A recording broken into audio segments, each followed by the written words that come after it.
नमस्कार, न्यूज यापा में आपका स्वागत है। मैं उज्जवल शर्मा आपके साथ।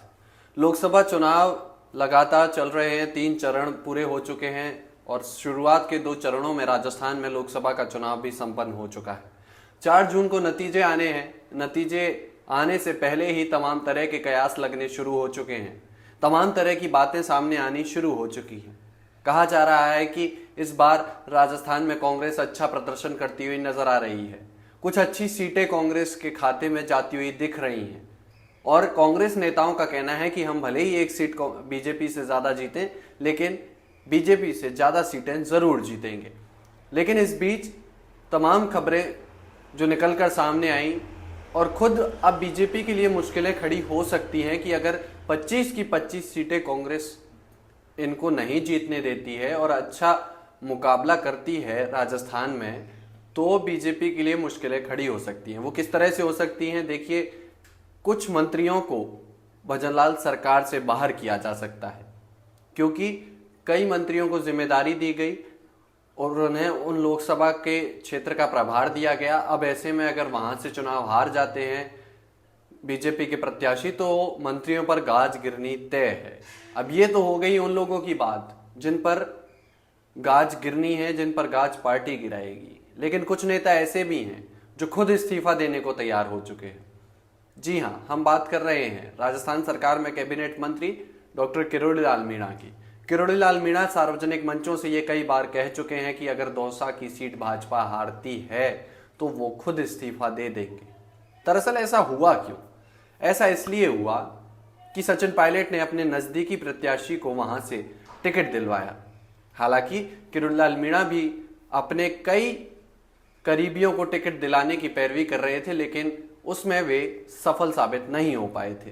अब ऐसे में किरोड़ीलाल मीणा का गढ़ माना जाता है दौसा, तो उनसे कहा गया कि आप जाइए और बीजेपी के प्रत्याशी को जिताने का काम करिए। लेकिन मीणा समाज ने, तमाम और बाकी जो समाज थे दौसा में, वो किरोड़ीलाल मीणा के साथ नजर नहीं आए। सबसे पहले जब उन्होंने इस बात का जिक्र किया कि मैं मंत्री पद छोड़ दूंगा, तो सचिन पायलट ने कहा था कि आप मंत्री पद मत छोड़िएगा, क्योंकि दौसा सीट तो कांग्रेस जीत रही है, लेकिन मंत्री पद बड़ी मेहनत से मिलता है, तो किरोड़ी जी आप इस मंत्री पद को मत छोड़िएगा। लेकिन उसके बाद ये मामला यहीं नहीं रुका, ये मामला आगे और बढ़ा। किरोड़ीलाल मीणा ने हाल ही में एक जगह भाषण देते हुए कहा था कि अगर दौसा से कन्हैयालाल मीणा चुनाव हारे तो मैं इस्तीफा दे दूंगा। मतलब कांग्रेस के खाते में ये साफ सीट जाती हुई बीजेपी को दिख रही है। बीजेपी भी इस सीट पर अपने आप को कमजोर मान रही है। जो सीटें कांग्रेस को मिल रही हैं और उन सब में अगर कोई पहली सीट कांग्रेस जीत के आ रही है तो वो दौसा सीट है। दौसा पर बिल्कुल मामला साफ है, कहीं कोई किसी तरह की कोई फाइट थी ही नहीं। मुरारीलाल मीणा के पक्ष में अच्छा माहौल सचिन पायलट ने बनाया, जबकि भाजपा के प्रत्याशी के पक्ष में प्रधानमंत्री मोदी और तमाम जो लोग आए वहां वो नहीं बना पाए, तो किरोड़ीलाल बेचारे अकेले कहां बना लेते। लेकिन अब सचिन पायलट ने जब माहौल दौसा सीट पर बना दिया है तो माहौल एक तरफा कांग्रेस के पक्ष में है। ऐसे में अब ये कहा जा रहा है कि दौसा सीट तो कांग्रेस के खाते में और सचिन पायलट के खाते में जाने वाली है। तो क्या अब किरोड़ीलाल मीणा भी 4 जून के बाद अपने मंत्री पद से इस्तीफा दे देंगे?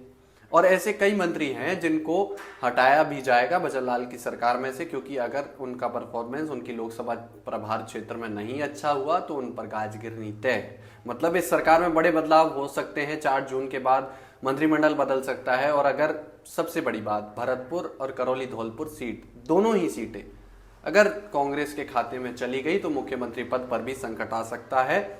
अब देखना है कि 4 जून को किस तरह की परिणाम निकलकर सामने आते हैं और बीजेपी के लिए, कांग्रेस के लिए किसके लिए अच्छे साबित होते हैं, किसके लिए बुरे साबित होते हैं, ये देखना दिलचस्प होगा। तमाम ऐसे सियासी अपडेट्स के लिए आप बने रहिए हमारे साथ। तब तक के लिए नमस्कार।